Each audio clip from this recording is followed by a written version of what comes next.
Good afternoon. Thanks for joining us. Right now, the families of the 5 young women killed in that horrible crash in Minneapolis are calling for an independent investigation. After laying their loved ones to rest last week, the families are also talking about their efforts to heal. According to authorities, the women were hit by a driver who blew a red light on Lake Street after already speeding and driving erratically off the interstate. The suspect is 27-year-old Derek Thompson. He is charged with 10 counts of criminal vehicular homicide, and he will be back in court next month. We were at a press conference this afternoon talking to the family. You'll hear more from them tonight at 4 and 5. You can also find the latest updates on that tragic story on KARE11.com and on our app. Well, right now, air quality alerts are posted across Minnesota and Wisconsin. The Twin Cities Metro is in the clear today, but the central and far northern parts of the state are seeing moderate or unhealthy air quality. Meanwhile, our neighbors to the east faring worse. You can see a large part of northeastern Wisconsin seeing unhealthy air quality today. Ben, that air quality is something we're going to be watching all summer, we hear, but we got the one thing we were looking out for this weekend, which was rain. Is that it for a while, or what's the deal? Well, it's kind of a new pattern shift where we are going to see more opportunities for rain in the coming days. However, today is going to be dry. We started off with some sprinkles earlier this morning, but have since cleared out, at least over the West Metro. East Metro locations in the southeastern part of the state still dealing with some lingering cloud cover, but a drier northerly wind will help to give us more sunshine as the day goes on. And despite the northerly fetch of that wind, temperatures are going to be pretty mild today. We're already in the 70s, and temperatures today should have no trouble reaching up near 80 degrees by mid to late afternoon, and the wind should gradually calm as we head deeper into the evening hours. So overall, the next couple of days are going to be rather quiet. Even warmer tomorrow with a high temperature closing in on 90, believe it or not. Scattered showers and storms on Wednesday.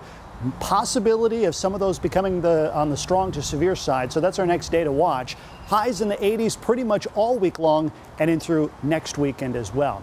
Here's that 7-day forecast. Again, 80 degrees today. Breezy early on with calming wind as we head into tonight. Temperatures a little cooler, waking up early Tuesday morning. 62 to start, but quickly warming up in that June sunshine to 87 degrees. More cloud cover and a chance for scattered showers and thunderstorms on Wednesday, and some of those will linger kind of on again, off again Thursday into Friday.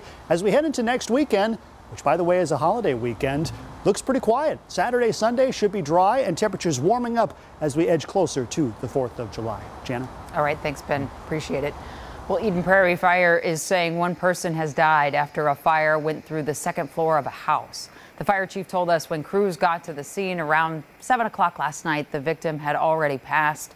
Now, state fire marshals and Eden Prairie investigative teams are checking out what caused that fire. And speaking of fire, a longtime landmark in Cook County is gone after a fire over the weekend. Papa Charlie's in Lutsen was gutted after an early morning blaze tore through the restaurant Saturday. Unfortunately, the building is a complete loss. The state fire marshal also investigating what caused that fire. No word yet on if there are plans to rebuild. Well, just a few hours ago, we learned 2 men drowned after cliff jumping into Lake Superior in Silver Bay. In a news release, officials say the Coast Guard and the local sheriff's department there responded to reports of swimmers struggling Sunday afternoon. Witnesses told police they saw 2 men jumping from nearby cliffs. After a search, the crews located both of the men. Later in the evening, they have not been identified as of this time.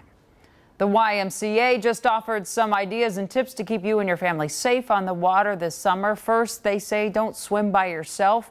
And obviously, don't leave any kids unsupervised in or even near water. Second, if you don't think you're a strong swimmer, remember, just wear that life vest. And third, if you don't know how to swim at all, try to get a lesson or a water safety class so you know the basics in case you get in trouble in the water. And finally, do avoid drinking any alcohol before you go for a swim.